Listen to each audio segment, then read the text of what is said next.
16, 17 years ago, doing local radio in my hometown of Cambridge, Maryland, I got Mike Breen's number, and I was like, you know what? Let me just try this. And let me tell you how cool this guy is. He would come on the show before we had our affiliate rules and stuff, and ABC and ESPN and all the different stations you can come on and not come on. And he would come on every time I asked him, and I was like, everything I heard about this guy was true. So the other day in our post-show meeting, we're like, who can we get on to talk about the series? I was like, let me just try Mike Breen. See if the number's still the same. See if it's still the same. I texted him twice yesterday. I said, okay, he must have changed the number. He's as hard to get a hold of as Tim McMahon, who will join us at 9:20. Yep. And then about 20 minutes ago, I got a text from Mike Breen, and he goes, what's the name of the show host? And I'm like, Shan and RJ. He goes, oh, hosting and booking the guests. Impressive. And I was like, well, you haven't met our producer, so I have to book. We have to book the guests. No, Peyton just got on Bucci Grass, so that was good. But all that's set up to welcome Mike Breen, the voice of the NBA. I think he hates when people say that, but he's joining us on the D&M Leasing Hotline with the Mavs and the Clips tied at 2. Mike, welcome to DFW Radio, man. It's great to have you. Hello, guys. You know, I have a soft place in my heart for booking radio guests because one of my first jobs out of college, I was one of the producers on a sports talk show at NBC Radio in New York. And I knew how hard it was to get guests day after day after day. When somebody would say yes, I would be so happy because it made the host happy. So I understand the difficulty, the challenge of doing it every day. So whenever I can do it, I try and help out if it helps. So I'm glad to be on with you guys. What was your best get where you're like, yes, this is a home run, and you were terrified they would cancel or not show up or the phone signal would be bad? What was your Mike Breen highlight as a producer? I have a story. So this is 1986. The Giants had won the Super Bowl. And Jim Burt was one of the defensive linemen on the Giants. He's a very popular player in New York. And they had a great shot of him after the Super Bowl holding up his infant son in the stands. And it was on the back page of all the papers. It was a big deal. So the host of the show, his name is Dave Sims, who's a great play-by-play voice. He does the Seattle Mariners. Dave said to me, let's get Jim Burt. Now, when Dave offers you a challenge, I want to come through for him. He's my host. I've got to do it. And I knew everybody in the world was going to try and get Jim Burt. And I can't remember how I got his home number, but I got his home number. Mm-hmm. I called up, and his wife answers the phone. And I said to her, I said, you know, Mrs. Burt, I'm so sorry to bother you. I'm sure you're getting completely swamped. I know this is the last call you want to deal with. I said, but I'm a producer for a sports talk show, and I've been asked if I can anyway get your husband. And I certainly understand if he can't come on the show, but if there's any way you can get your husband to call us back, I promise you we won't keep him more than 10 minutes. And she says, all right, I'll see what I can do, and she hangs up. I mean, a minute later, her husband calls back, and Jim says to me, I don't know what you said to my wife, but she said you have to call this young man back. Wow. And I think it was because I was over the top polite, which is the only way you can do it. And people must have been calling nonstop, and here I'm like. So anyway, Jim Burt calls back, and so that's the number one get that I can remember because of the difficulty of that day. Sorry for the long story. No, it's a great story. It's great because that's your highlight. Is there a low light? Because you got to have one, right? How did you get this number? Don't ever call back. Oh, you know what? I do have a low light. It was Howard Cosell. Oh, wow. And I had gotten his number, and he answered the phone. And when I, again, as politely as I possibly can, I asked him if he would come on. And he just ripped me, telling me how horrible sports talk was, how sports he was at that time. And I had the utmost respect for Cosell, his accomplishments. He had a remarkable career.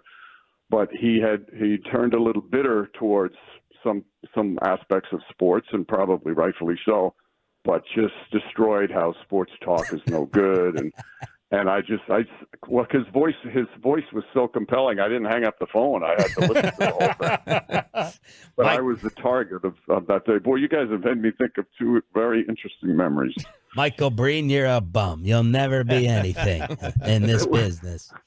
It was something like that. Not of me personally, but the business in general. Business.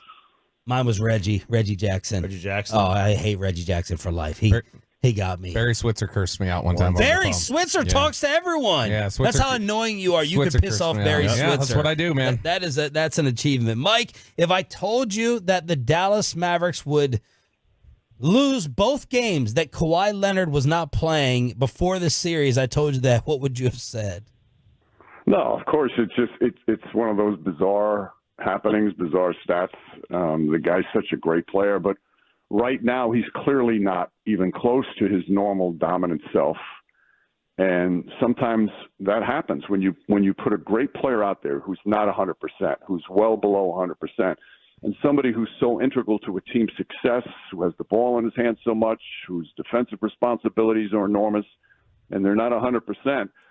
Sometimes the team is not as good even with him on the floor. And I think they realized that after Game 3 and decided, you know what, Game 4, we can't send him out there when he's 60% or whatever number you want to put on it. So, but it's still shocking. And you know, you hate to see it because you want all these great players to play. That's what these playoffs are all about. So I'm hoping his treatment over the next couple of days gets him ready and he's able to get back in the series, because that's what you want. You want a fair fight from everybody with complete rosters.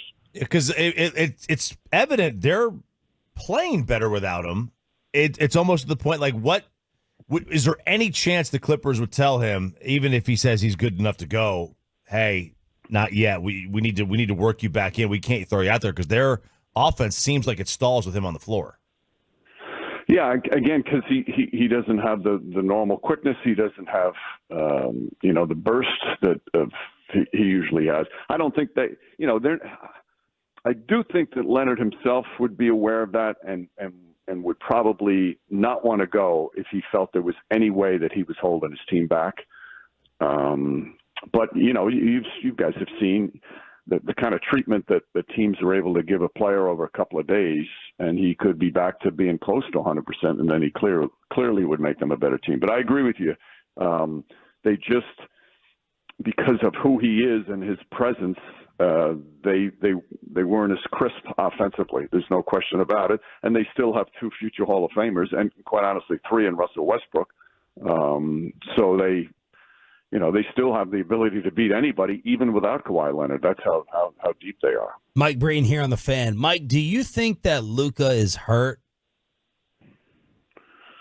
It sure doesn't look it in the way he's playing. He's incredible.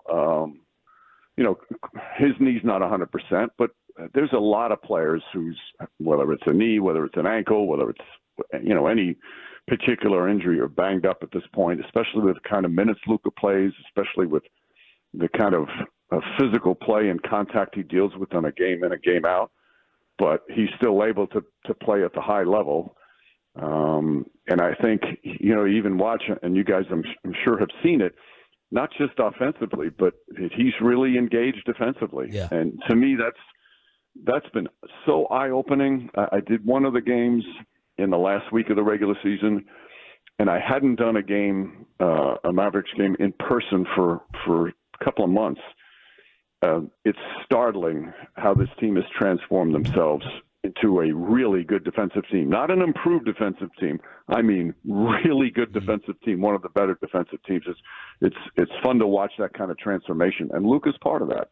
Yeah, Mike, we were all, when the Kyrie Irving trade happened, we were all kind of going like, okay, well, how long could this possibly last? But it's something that has really worked out to this point, and now we got people who feel like, Kyrie Irving's kind of like become the leader almost here in Dallas, and is somebody that you really bank on and count on. Why do you, just from your perspective and covering the NBA and covering Kyrie for a long time, why do you think it's worked out so well so far here in Dallas for Kyrie Irving? Well, it's never been about his talent and his skill level, and it's never been about his basketball knowledge. He's not only an unbelievably talented player, he's one of the smartest players I've ever spoken to over the years. He sees the game differently.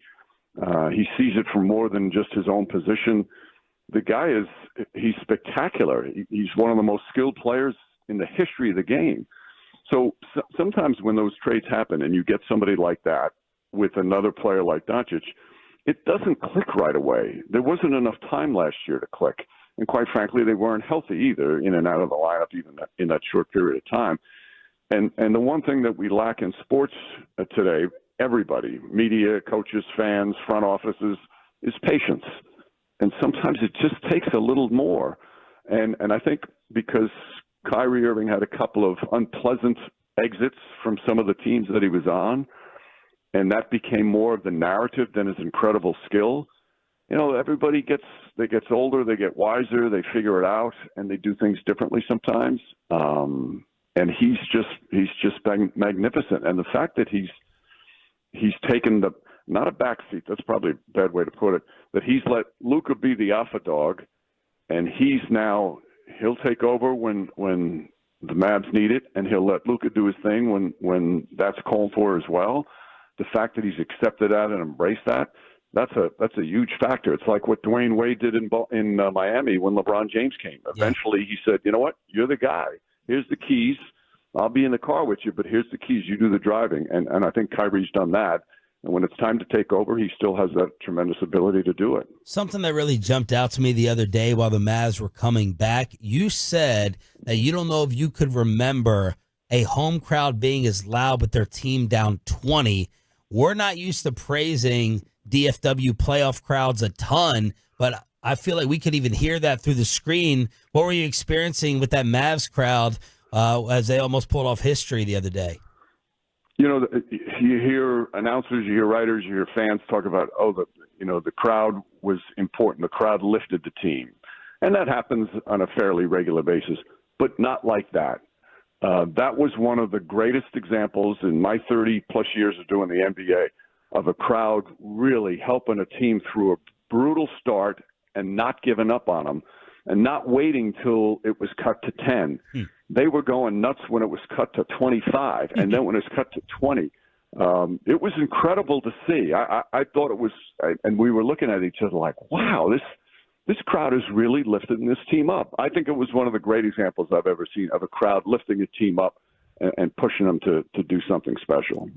Mike, I want to ask you this. I've been wanting to ask you this for a while. It's a very important question. What is the deciding factor between the bang and the bang bang, the double bang or the single bang? I don't have a instruction manual on that. It's more of it comes out in the flow of the game. Depending on the time. I don't plan that one ahead. And it just. If I had a reason, I'd tell you, but I just don't know. It's just on the flow of the game, and it comes out from the excitement. It really is all just a joy of the game and watching these players do these incredible things under the most intense spotlight and pressure. And when that all comes in, sometimes it just blurts out. I can't explain it why I sound like a screaming fool sometimes, but that's just what happens. Have you thought about or been approached about trademarking it? No, I've had a number of people tell me that over the years, and I found this out after I started using it. Back when I first started broadcasting, we didn't have the internet, so you didn't know what other announcers necessarily were doing, in radio.